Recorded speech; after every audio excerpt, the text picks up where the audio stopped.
Welcome. Today, I'm going to talk to you about one of the most important but often overlooked facets of your business, photography. Now, if you've ever felt frustrated trying to capture images of your products in a way that truly reflects their style and purpose, or if you struggle to figure out why your photos just don't look like all of the other ones you see online, then you are in the right place. Today, I'm going to teach you how to use your digital SLR camera in manual mode to gain full creative control over your photos.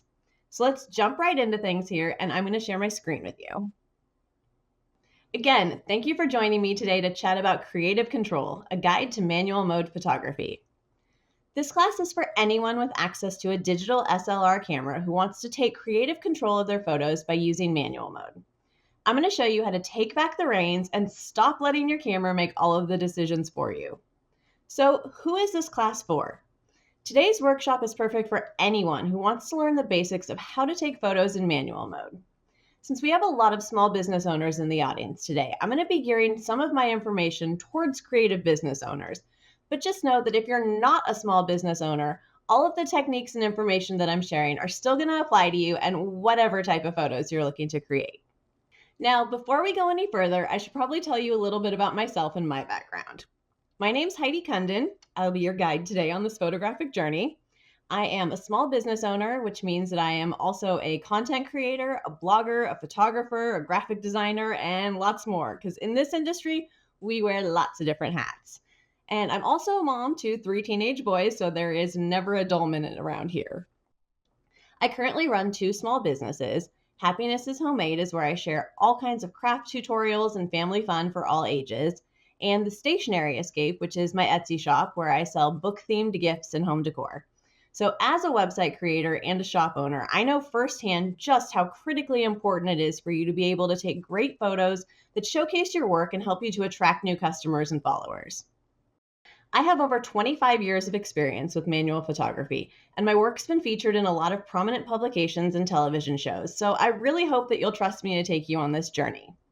My goal today is to give you all of the tools and information that you need to take beautiful, professional looking photos that can elevate your business, and to make it simple, approachable, and fun. So now that all of that is out of the way, are you ready to get started? So first and foremost, let's talk about why good photography is so important for your business. Whether you're selling crafts on Etsy, growing a blog, or just promoting your brand on social media, your photos are typically the very first thing that your audience sees, and we all know how important first impressions are. Now, I will say you do not need to have a fancy digital camera to successfully run your business. There are lots of people who simply use a cell phone camera. But if you do have a digital camera and you aren't sure how to use it in manual mode, you are doing yourself a disservice. So once you know how to use it, you'll gain maximum control over your images and your branding, and the professional quality of your images will be unmatched.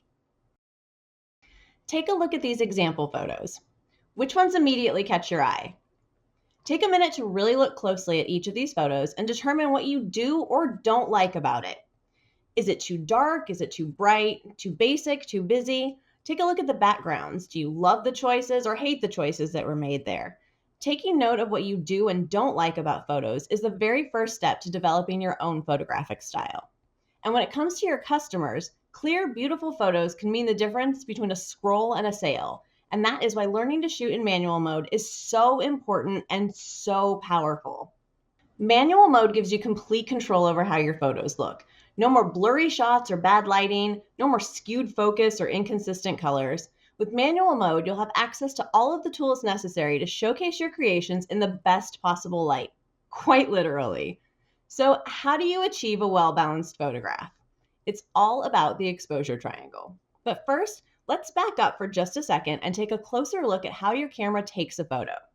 If you're not familiar with the mechanics of your camera, let's take a quick peek at how it all works. This here is a good old-fashioned 35mm camera and a roll of film. To load the film, it's placed inside the back of the camera where it lies flat, sandwiched between the shutter curtain and the back door of the camera. Since film is highly sensitive to light, it has to remain in the dark, protected from light at all times. So each roll of film included a little bit of extra length that allowed you to load that film safely without having to expose the entire roll to light. So now, knowing that film typically runs across the back of the camera here, I've removed the film so that you can view the inner workings of the camera shutter. When the shutter release button is pressed, the shutter remains open for a short period of time, allowing the light to enter the camera through the lens, expose the film, and burn the image into the film. Modern digital cameras no longer use film, and instead the camera utilizes a sensor in the back that captures and records the image.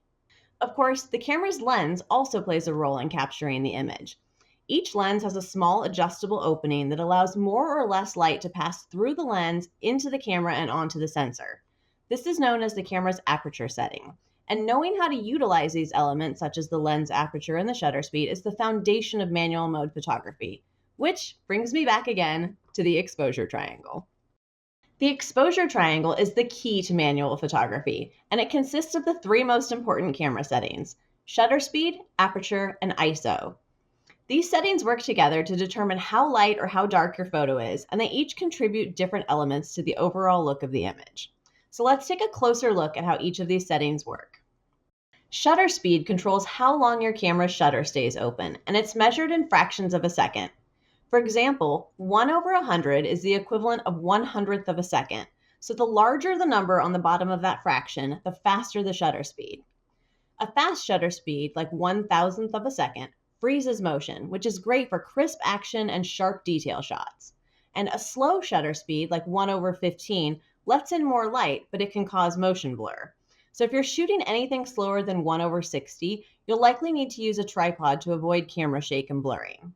For product photos, stick to faster shutter speeds if you're shooting handheld, or choose slower speeds with a tripod for controlled light shots. For this demonstration, I pushed a toy car gently across the table while taking photos at a specified shutter speed. And these are the results. Now, I know it looks like the 1/1000 and 1/500 are the same at a distance here, but if you zoom in really closely and you take a peek at that left tire, you'll start to see just a touch of motion fuzziness at that 1/500 shot, followed by increasing blurriness as I slow down the shutter speed. You can see that the faster shutter speeds, the one with a higher number in the base of the fraction, produce crisper shots and they'll actually freeze that motion of the car. And the slower shutter speeds create motion blur, which can be used artistically to add interest to your photos. On my camera, the shutter speed setting is displayed in the lower left-hand corner of the on-screen display, and it's set by using this dial on the camera. You can see that as the setting is adjusted and as that shutter speed slows down, keeping the lens open longer, more light is let into the camera. So your first task of the day is to learn how to set the shutter speed on your specific camera. Then, follow the shutter speed practice lesson in the class workbook. The next setting is the camera's aperture. Aperture affects how much light enters the camera through the lens and how much of your image is in focus. Aperture is measured in f-stops, where a smaller f number, like f2.8, lets in more light and creates a shallow depth of field, which is perfect for soft, dreamy backgrounds and bokeh effects. That's where the light in the background look all soft and twinkly like they do here. A larger f number, like f11, keeps more of the image in focus. This is great for detailed shots of your products where you want more of the object to be sharp and crisp and clear in focus. For product photography, I typically aim for an aperture that's somewhere between f5 and f8 to balance image clarity and background blur. These diagrams help to illustrate the relationship between aperture and depth of field. So the smaller the f-stop number, the brighter the photo and the more blurred the background will be. Conversely, the higher the f-stop number, the darker the photo will be, and the background will then be crisper and sharper and more in focus. On my camera, the aperture setting is displayed in the bottom center of the on-screen display, and it's set by adjusting this dial on the front of my camera. You can see that as I change the aperture settings, it increases the brightness of the image. Take a look at these example images. These photographs were all taken with a stationary tripod, and they were all shot at 1/60 shutter speed. The only element that changed in each of these photos was the aperture setting. Notice how the different aperture settings change the amount of light in the image. The adjustments also change the depth of field, which is how much of the image remains in focus. Since it's a little tough to see the depth of field changes in the darker images here, I've brightened them all up for a better comparison. Here, all of the images are of similar brightness, so you can really see the difference that the aperture settings make in depth of field. Aperture settings with a lower number will have a shallower depth of field, with less of the image in focus, and higher numbers have a deeper depth of field, where more of the image will be sharp and crisp and in focus. Now, it's time for you to put some of this new knowledge to the test. First, Consult your camera manual if necessary and learn how to set your camera's aperture settings. Then, set up a diagonal row of small objects and create your own version of my previous example photos, taking a photo at every f-stop available on your camera. Then, adjust both the aperture and the shutter speed and observe how those two elements work together to balance the image.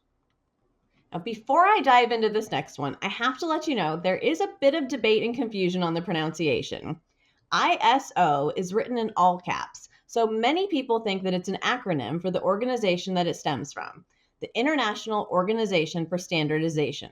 However, if that were actually the case, that acronym there would be iOS.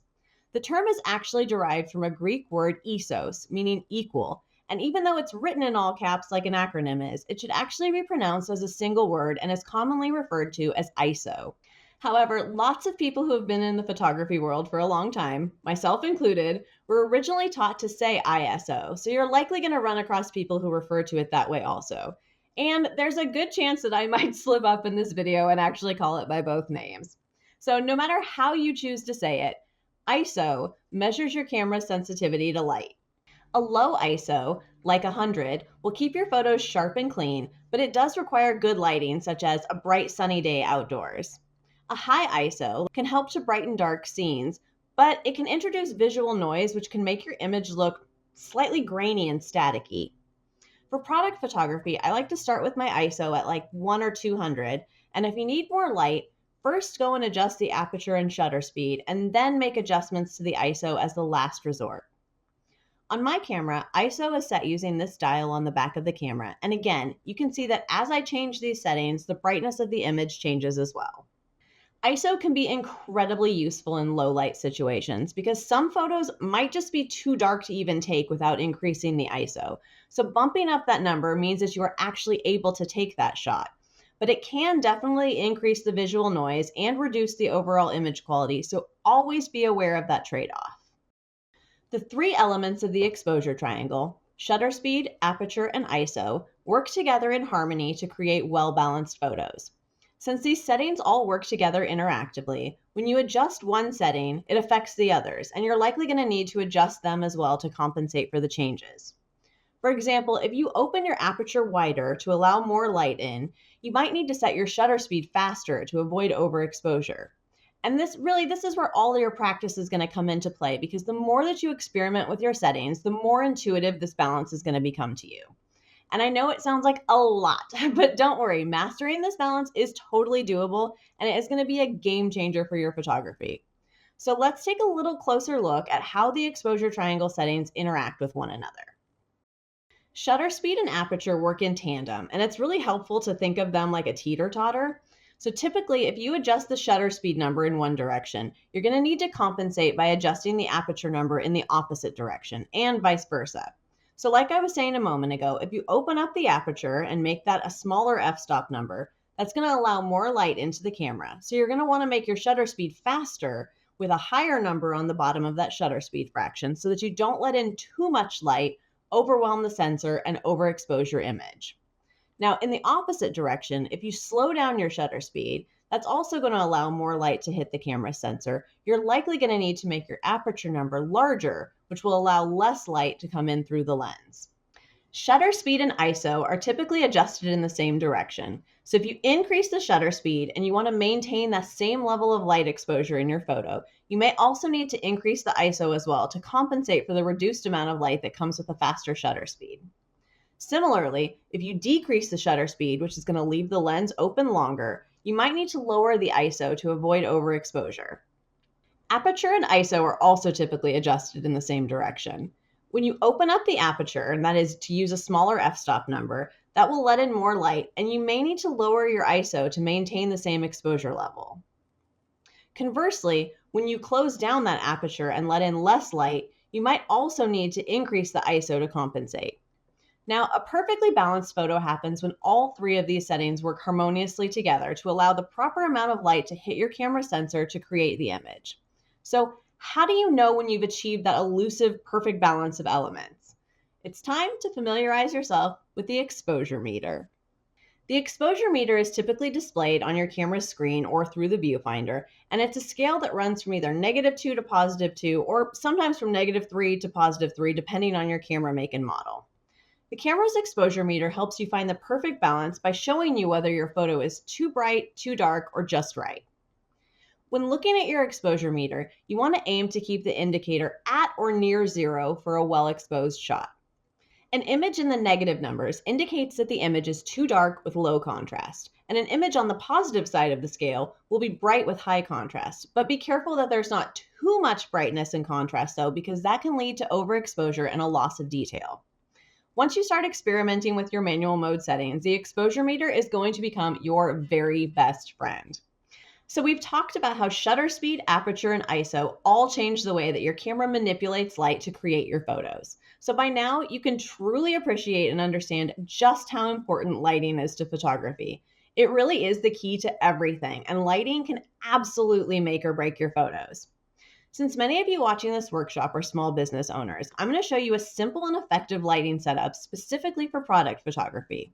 So if you're working on other types of photos, a quick Google search can help guide you to the best lighting setup for your particular subject. For most product photography, a 45-degree dual light setup is a great starting point. Use 2 light sources, one on each side of your product, angled slightly downward. This will create even, flattering light and soften the shadows. If necessary, you can adjust the lighting to suit your specific needs. You might find that adding a third light source, either an overhead light or a front-facing one, will also help to enhance your results. And as always, experimenting with your camera settings and lighting is really going to help you determine what works best for you. If you're shooting small items, a light box is an affordable and easy option. It helps to diffuse the light beautifully, reduce harsh shadows, and create a perfectly lit environment for your detailed product photos. Now it's time for the fun part. Let's set up a simple styled shot and put all of this new information about manual mode photography into practice. Start with a simple solid color background, your main focal object, and a few small props to play with. Foam board, scrapbook paper, and fabric are all excellent options for creating simple and effective backgrounds. Choose neutral or complementary colors that align with your brand's aesthetic. Keeping the background clean and uncluttered will ensure that the focus stays on your product. Now, photo styling is all about showcasing your product in the best possible way while keeping the overall look clean and professional. Using minimal props will ensure that your product remains the focal point, but if you do choose to include props, choose purposeful and relevant items that complement your product and align with your brand's aesthetic. Experiment with different arrangements, such as centering the product, creating a diagonal layout, or grouping multiple items in a cohesive way that will add visual interest. And in addition to the object's layout, try shooting from various different angles to find the most flattering perspective. Overhead shots work great for flat lay arrangements, while straight on and side angles can really help to highlight texture and detail. But don't be afraid to move around and adjust your setup and explore all of the different possibilities, because truly, sometimes that subtle change in angle really can make all the difference. So here I've kept everything consistent. This is the same setup, the same angle, the same arrangement of the items, and the only thing that I've changed are the camera settings within the exposure triangle. That is your shutter speed, your aperture, and ISO. And that allows us to see how adjusting each of these settings can dramatically affect the final look of the image. By comparing these photos side by side, you'll notice how each change impacts the overall aesthetic of the image. These examples show you how you can intentionally use your camera's manual mode settings to craft a unique look that matches the style and the mood that you want for your photos. With practice, you'll be able to take full creative control and use these tools to tell your product story in an authentic and compelling way. So now you've got the basics of manual mode photography and you know how to elevate your photos, but there is still so much more to explore.